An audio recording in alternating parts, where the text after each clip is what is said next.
24 डिसेंबरच्या अल्टिमेटमवर मनोज जरांगे पाटील ठाम आहेत. सरकारने दिलेला शब्द पाळून ज्या नोंदी सापडल्या त्या आधारावर कायदा करण्याची मागणी सुद्धा जरांगे पाटलांनी केली. दरम्यान यावर मुख्यमंत्री शिंदे उद्या सभागृहात भूमिका मांडणार असल्याची माहिती आहे. मात्र काँग्रेसच्या नाना पटोलेंनी जरांगे पाटलांच्या एका मागणीवर आक्षेप घेतलाय. बघूया त्याबद्दलचा एक रिपोर्ट.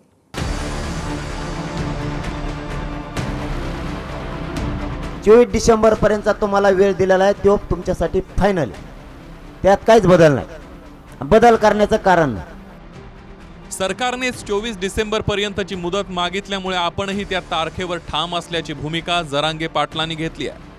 सरकारने शब्द पाळला नाही तर पुढची भूमिका काय याचा निर्णय 24 तारखेला जाहीर करू, असं जरांगे पाटील म्हणाले. आपल्या महाराष्ट्रातल्या मराठा समाजाची प्रमुख भूमिका आहे.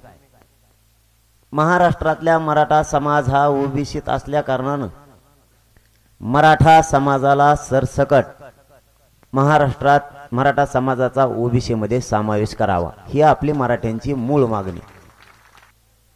जर मराठ्यांची मागणी ओबीसी आरक्षणात आहे, मराठ्यांना ओबीसीच्या आरक्षणात जायचंय, तर त्यासाठी आपल्याला निकष पार करावे लागत होते. मराठा समाज हा मागास सिद्ध झालेला आहे, हे अंतिम सत्य. बरोबर बोलले ना, मग ते धक्का लागतच नाही ना. आम्ही ओबीसी मध्येच येत, आम्हीच ओबीसी येत, धक्का कसला लागत? ओबीसीचा ओबीसीला धक्का लागतच नसतो. त्यांचे त्यांना माहिती, पण आम्ही ओबीसीत आम्ही येतात. आता इथं आपलं 2 एकरी 1 एकर एक्स्ट्रा खातं कोणतरी, त्याला माहिती येतच हे आता बोल नाही नाही नाही नाही नाही नाही म्हणत होता. 7-12 आलं ते मला देऊन टाका. धक्का लागायचं का असं म्हणते, त्याचं एकर त्याला राहिलं, आमचं आम्हाला मिळालं.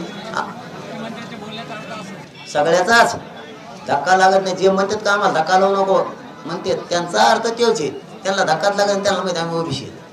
सरकारला राज्यात 54 लाख मराठ्यांच्या कुणबी नोंदी सापडल्याचा दावा जरांगे पाटलांनी केला. त्यावर आता सरकारने कायदा करावा आणि कुणबी नोंदी सापडलेल्यांचे नातलग सोयऱ्यांनाही प्रमाणपत्र द्यावं अशी मागणी करण्यात आली आहे. मात्र जर वडील किंवा आजोबांची नोंद नसेल तर वंशजांना कसं प्रमाणपत्र देणार असा प्रश्न काँग्रेसच्या नाना पटोलेंनी केलाय. तर दुसरीकडे कोणत्याही समूहाला धक्का न लावता मराठ्यांना आरक्षण देण्याचा पुनरुच्चार मुख्यमंत्री शिंदेंनी केलाय. ज्यांच्या नोंदी सापडल्यात त्याच्या सगळ्या परिवाराला त्या नोंदीच्या आधारावर फायदा द्या. त्याच्या सगळ्या पंजोबापासून द्या किंवा ज्या वर्षापासूनची नोंद सापडली, मान्य आहे तुम्हाला, जी नोंद ज्या वर्षापासून सापडली तेव्हापासूनचा त्याचा सगळा परिवार, मग त्याचा पंजोबापासून जर सापडली असली तर पंजोबापासूनचा परिवार धरायचा आतापर्यंत आणि इथून पुढचे सगळे त्याचे सर्व नातेवाईक संबंधित त्याच्या नातेवाईकाला पण द्यायचे त्या नोंदीच्या आधारावर. माझ्या आजोबा कुणबी त्याचं कागद असलं पाहिजे, माझ्या वडिलांचं कुणबी प्रमाणपत्र असलं पाहिजे, आणि माझं असलं तर ते कास्ट सेटलमेंट आपल्याला व्यक्तिशः जावं लागतं. आता सरकार ते मागतो तो जरांगे पाटील काय मला कुणबी प्रमाणपत्र पाहिजे. आता त्याच्या आज्याचं मराठा लिहिलं असेल, त्याच्या बापाचा मराठा लिहिला असेल, तर हा कुणबी कोण काय करतो काय? म्हणजे आम्ही ओबीसीचे असून सुद्धा आम्हाला समजा कागद नसतील तर आम्हाला ओबीसीची प्रमाणपत्र भेटत नाही. सरकारचं धोरण स्पष्ट आहे, सरकारची भूमिका स्पष्ट आहे. मराठा समाजाला आरक्षण मिळालं पाहिजे. कुठल्याही समाजाचं, ओबीसीचं, इतर समाजाचं आरक्षण कमी न करता या भूमिकेवर सरकार ठाम. विरोधकांकडून सरकारवर 2 समाजात भांडणं लावण्याचे आरोप होत आहेत. सत्ताधारी मंत्री आणि त्यांचे समर्थकच तेढ वाढवणारी विधानं करत असल्याचा मुद्दा सभागृहात विरोधकांनी मांडला.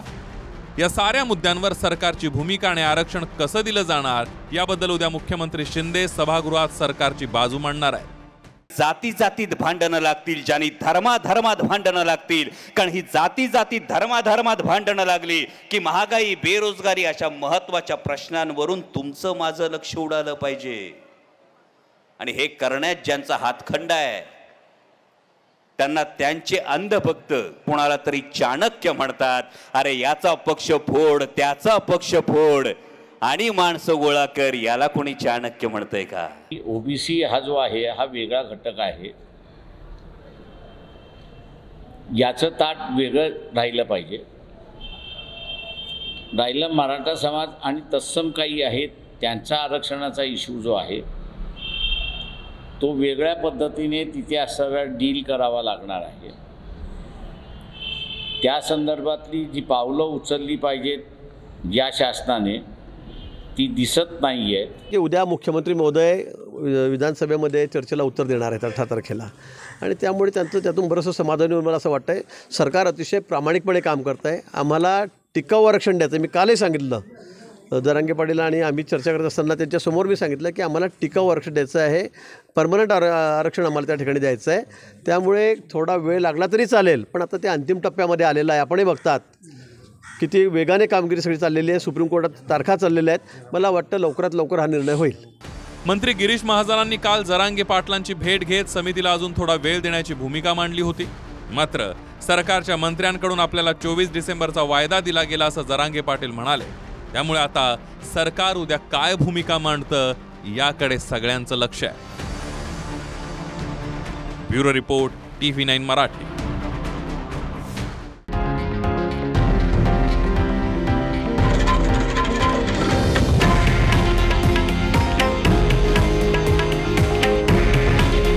हे आहे देशातील नंबर 1 न्यूज नेटवर्क आणि आपण पाहत आहात TV9 मराठी. काळजी तुमची, हित महाराष्ट्राचं.